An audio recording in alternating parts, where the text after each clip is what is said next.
Eh bien, le bonjour à tous. Aujourd'hui, on va attaquer ça. Ça fait plus d'un an que je possède cette console. C'est la console d'un client qu'il m'a envoyée. Car celle-ci, elle avait été confiée dans les mains d'un autre réparateur, expert, qui n'avait pas réussi à la faire refonctionner. On a réussi. Un peu fier. Et du coup, on a réussi à la faire fonctionner. C'était un Sega Multiméga, chose assez rare. C'est-à-dire qu'il y a une Mega Drive et un Mega CD dans ce format-là, que tu peux utiliser sur pile en mode baladeur CD. C'est incroyable. Et du coup, cette machine-là, on est venu changer tous les condensateurs, on l'a fait fonctionner. Par contre, la lentille ne fonctionnait pas. La lentille qui était dedans d'origine ne fonctionnait pas, elle était absolument capricieuse et ça ne marchait pas. On en a commandé plein, notamment sur AliExpress, à des prix plutôt intéressants. Mais à chaque fois qu'elles arrivaient, bah ça marchait pas. Ça marchait pas. Et vraiment aucun signe de vie, j'arrivais même pas à faire tourner le CD. Donc vraiment les lentilles étaient vraiment de mauvaise facture, malgré les caractéristiques intéressantes, parce qu'il y a des caractéristiques qui sont intéressantes sur ces lentilles-là. Pour une référence, t'as 12 versions différentes. C'est un peu la PS2, tu vois. Et donc du coup, il faut 4 lignes au niveau du capteur, mais en même temps, il faut 10 broches. Enfin bref, c'est une galère de fou. Et on a réussi à trouver, son propriétaire a réussi à trouver une lentille au prix de pratiquement 100 balles, livraison comprise venant des États-Unis. C'est les seuls qui en ont, visiblement. Donc c'est celle-ci. Et je l'avais installée, j'avais pas réussi à la faire marcher. Ça n'avait pas marché, le CD avait tourné, mais ça ne fonctionnait pas. Qu'est-ce que j'ai fait dernièrement, je me suis motivé et je me suis dit, let's go, on va tweaker. Alors, ce n'est pas une danse à la mode, mais on va venir bouger les différents potentiomètres qui sont là. Parce que ça permet notamment, et merci de ton follow Marcus, bienvenue à toi, ça permet notamment de venir régler toute la partie lecteur. On a un potard qui s'appelle PLL, on a un potard qui s'appelle EFB, le gain et T-off. Mais on a également un potentiomètre sur la lentille en elle-même. Juste remonter un peu le contraste, c'est un peu sombre. Voilà, comme ça c'est pas mal. Et donc ces 5 potentiomètres-là, il faut les régler. Et il y a différentes façons de le faire. Et je vais vous les dire aujourd'hui. Et on va même faire un test, voir si j'ai besoin vraiment de l'oscilloscope pour le faire. Parce qu'en gros, sur cette machine-là, je vais voir si je peux le faire, parce que j'ai une section Hertz sur mon multimètre, qui peut-être peut me donner la valeur que je veux. Donc on va voir ça. Hop, on va venir tester.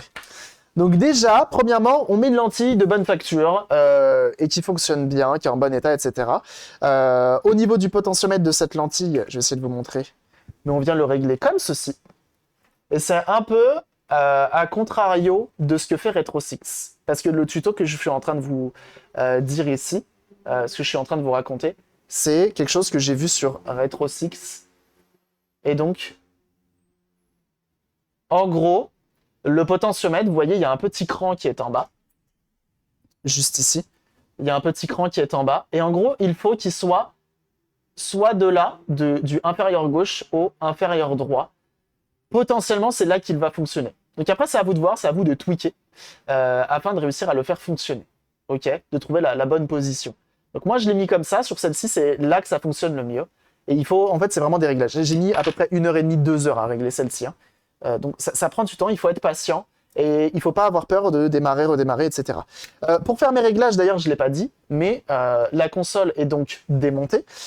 J'ai posé une feuille entre le PCB du lecteur et le PCB de la carte mère, juste ici, afin qu'il n'y ait pas de faux contact entre les deux. Ok, donc c'est comme ça que je fais. J'ai mis un petit scotch juste ici pour l'interrupteur du capot, pour également gagner du temps. Ok, et donc là, comme ça, j'ai à peu près tout ce qu'il faut. Et autre chose que je vous conseille de faire, pour faire vos tests de lecteur, c'est de prendre... Bon, moi, j'ai utilisé des connecteurs XT60, mais vous pouvez utiliser des gommes, ce que vous voulez. Et en gros, je viens mettre ça, comme ceci, pour venir rehausser mon lecteur, afin de pouvoir faire mes réglages et le tester sans que la lentille soit gênée par le PCB du dessous. Moi, j'ai eu le problème, en fait, c'est qu'au bout d'un moment, elle rentrait en butée contre quelque chose, et ça ne marchait pas. Donc du coup, en le rehaussant comme ça marche très bien. Donc ce que l'on va faire dans un premier temps, c'est venir la tester. Ok. On va la mettre en route et il y a un truc qu'il faut régler. Alors moi j'aime bien brancher tout le matériel sans que la console soit alimentée. Parce qu'on sait jamais, tu fais tomber un truc, il y a un truc qui se casse la gueule, bah tu te retrouves un peu embêté. Et donc là ce que je vais faire, c'est que je vais la mettre en route. Hop. Comme ceci. Donc on voit que la lentille se met en route, elle fait son petit focus, elle cherche son CD mais elle ne le trouve pas. Parce que le capot est donc fermé, donc elle est en mode je recherche mon CD. Et donc là qu'est-ce que je fais? Je vais venir voir mon PLL. Alors le PLL, me demandez pas ce que c'est. Je le sais pas moi-même. Mais je sais que ça s'appelle comme ça. Et le PLL, il a une fréquence. Une fréquence précise que l'on peut venir lire normalement. Alors est-ce que je suis réglé comme il faut?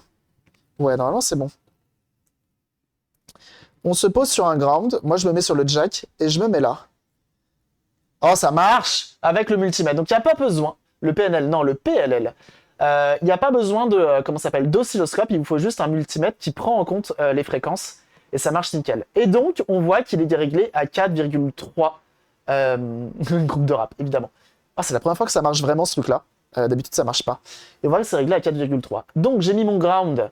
Le PEL évidemment, mon ground au niveau d'un ground, donc au niveau du port jack, et ensuite mon plus je l'ai mis au niveau de la pastille de test PCK, et non pas PLK, je vous connais, vous allez le faire. Attendez, j'éteins, juste ici, PCK, juste là, ok. Donc il vous faut quand même un bon multimètre, hein. Celui-ci il est pas dégueu, il vaut 60 balles, mais il fait bien le taf, et il est relativement précis parce qu'il dit absolument la même chose que mon oscilloscope. Et donc on a PCK qui est juste là. Et donc, cette fréquence-là, j'invente rien, hein, ça vient de chez RetroSix, hein, les infos que je vous donne là. RetroSix, ils ont certains torts, mais son wiki, il reste assez complet. Et on voit que je suis réglé à 4,3. 4,311. Mais sachez qu'il faut le régler le plus possible, le plus précisément possible, à 4,3. Je crois que c'est kilohertz. Je sais plus. Mais en gros, il faut le régler à 4,3. Attendez, c'est écrit de façon sur le site. Mieux vaut dire directement. Tac. Je sais, je vais être... ça va pas concerner que très peu de personnes, ce que je vais dire là. Mais j'essaye. 4,3 gigawatts. Et oui, j'ai raté la CDI, t'as raté la CDI. Et elle marche parfaitement. Et on a lancé le squal là. Donc, ouais. T'as loupé la CDI. Comment il va le Joris?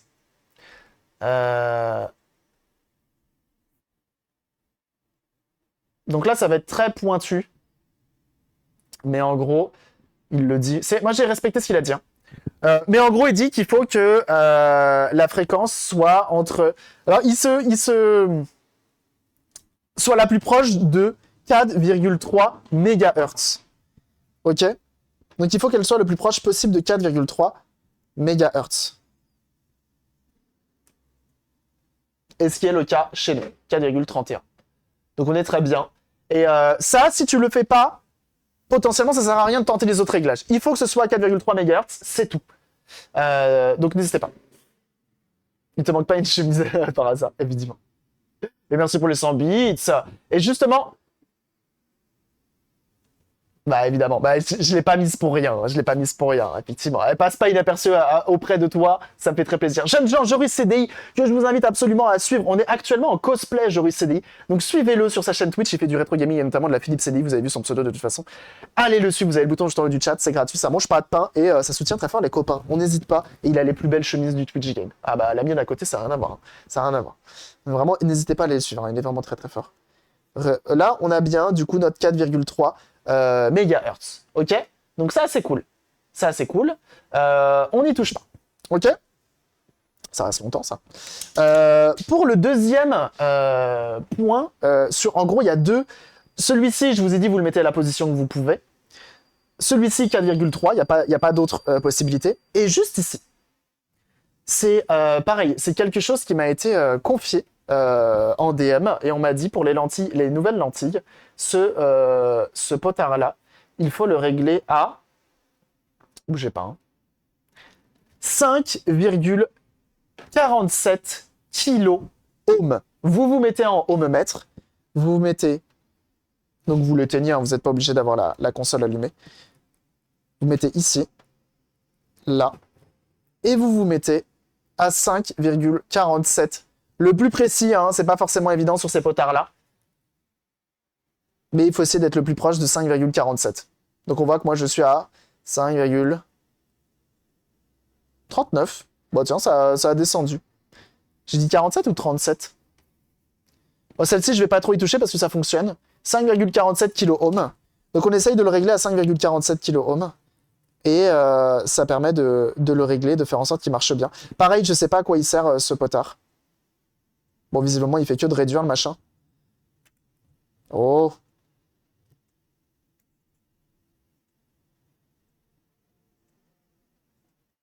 Donc, je suis à 5,38. Mais il marche très bien de mon côté, donc j'y touche pas. Mais globalement, il faut le mettre à 5,47 de ce côté-là. Et là, la dernière chose à régler, c'est le gain. Et c'est le tee-off. Alors, là, c'est au petit bonheur la chance. C'est-à-dire que il va falloir tweaker, une fois de plus, ces deux potentiomètres-là. C'est-à-dire que qu'est-ce que vous faites?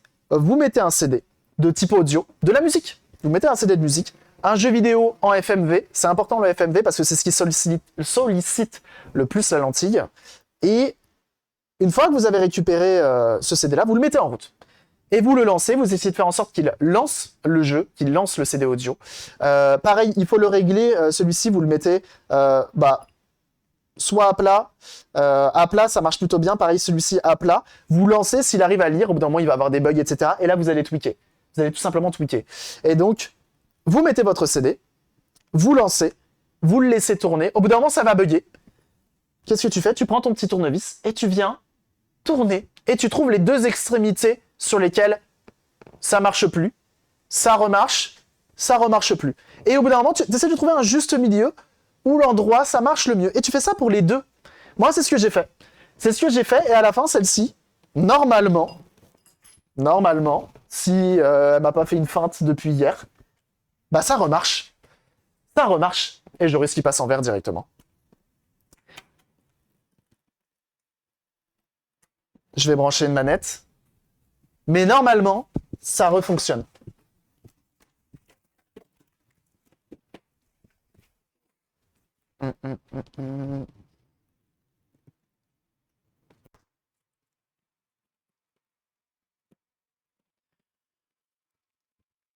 Donc je vais juste faire une VOD sur le réglage. Et j'en ferai un article. Et un Foréa qui offre son 250e abonnement là-dessus. Merci beaucoup. Ça régale qui offre directement un abonnement à J'aurais CDI. Ça fait très plaisir. Merci beaucoup. C'est trop gentil. Merci pour ton soutien. Vous avez le petit bouton reset pour à chaque fois redémarrer le CD. Ça, c'est très pratique. Alors, attention. Je mets en route. Je vous jure que je suis sous pression parce que je sais pas si ça va marcher. Ah! Le boîtier de capture qui a décidé de faire chier. Je vous laisse zioter le comportement du disque. On va relancer. On va relancer. Parce que ça serait important que vous puissiez voir un petit peu ce que ça donne à l'écran.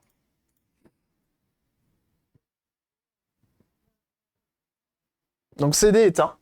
Pareil, quand vous éteignez la console, le CD se remet à refaire un tour. Laissez-le faire, forcez pas sur le moteur, c'est important. Mais en gros, quand vous éteignez la console, au bout d'un moment, tu l'écoutes, la console, tu la connais par cœur. Donc là, elle se met en route. Donc le CD tourne, il check le disque, il a trouvé le disque, il va s'arrêter, il va détecter que c'est un jeu, il s'arrête et il relance. Et là, il lance le jeu. Ok. Évidemment, le logo Sega.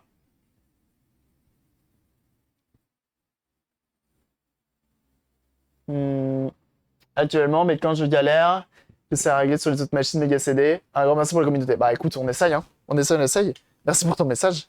Donc on va passer ça, c'est l'intro. Et là, on a une intro. Et là, tu serres les fesses tout simplement parce que tu veux que ça fonctionne. Tu espères de tout cœur que ça va passer. Sans saccade. Hier, ça a marché. J'ai réussi à la faire tourner de bout en bout, la cinématique. Et j'étais assez content. Mais il faut, voilà, une vidéo ou un CD audio. Il faut en fait que la lentille vienne lire et elle vienne stocker dans sa RAM pour faire une espèce de buffer. Et c'est ce qui sollicite vraiment le plus la lentille. Et c'est là que tu pourras savoir si tu l'as bien réglé ou non. Et donc là, c'est pour ça que l'intro de ce jeu-là, elle est pas mal pour ça. Parce que si tu lances un jeu de plateforme, par exemple, qui n'a pas forcément de FMV, bah juste lui, même s'il a des défauts de lecture, il va quand même venir réussir à stocker. Le chargement sera plus long, mais il va réussir à stocker. Là, potentiellement, ici, arrivé à ce moment-là, ça peut commencer à bugger. Quand on le voit sortir des flammes et tout, là, il récupère la voiture, il va se retrouver dans un canyon. Je connais la cinématique par cœur maintenant. Ah! On a un bug. Oh, bah ça l'a carrément éteinte. Ah, c'est parce que mon scotch, il a pas tenu. Ah, et du coup, c'est un peu chiant parce que c'est long. Il faut réussir à mettre des bons scotch. Fuck.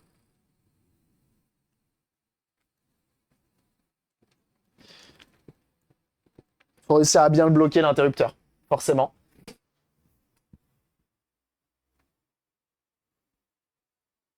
Par contre, on sent qu'on est en 50 là, non? C'est hyper lent. Et donc, il y a des moments où ça peut... Il y a des moments clés où ça bug. Tu vois, ici aussi, la dernière fois, ça buguait. Dans le canyon, juste avant, ça buguait. Quand il sort des flammes, ça bug. Quand la meuf, la méchante, elle sort de sa voiture, ça bug aussi. Là, au bout d'un moment, il va y avoir une voiture violette de dos. Pareil, c'est des moments où ça bug. Donc, par contre, il faut un CD quand même relativement parfait. C'est le mieux pour faire les tests.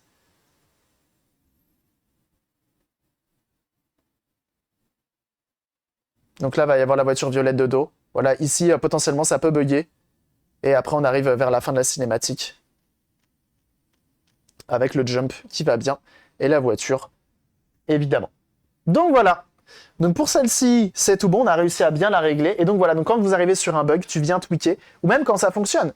Si tu as réussi à faire fonctionner mais que tu as quand même un doute, tu viens tweaker les différents potards jusqu'à se trouver les bonnes positions. Et notamment, c'est les deux derniers. C'est les deux du bas. Et en tout dernier, en the last try, le potard de la lentille en elle-même pour lui trouver la bonne position.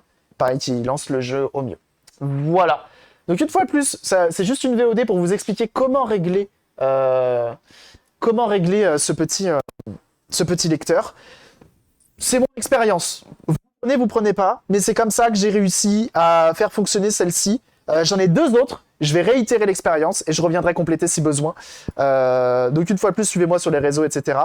Dans la description, il y aura le lien vers un article ou vers les différentes sources sur lesquelles je me suis basé. Et puis voilà. Des bisous sur YouTube, c'était une petite BOD pour régler ton méga CD. Enfin, ton Sega Multiméga. Voilà. À plus.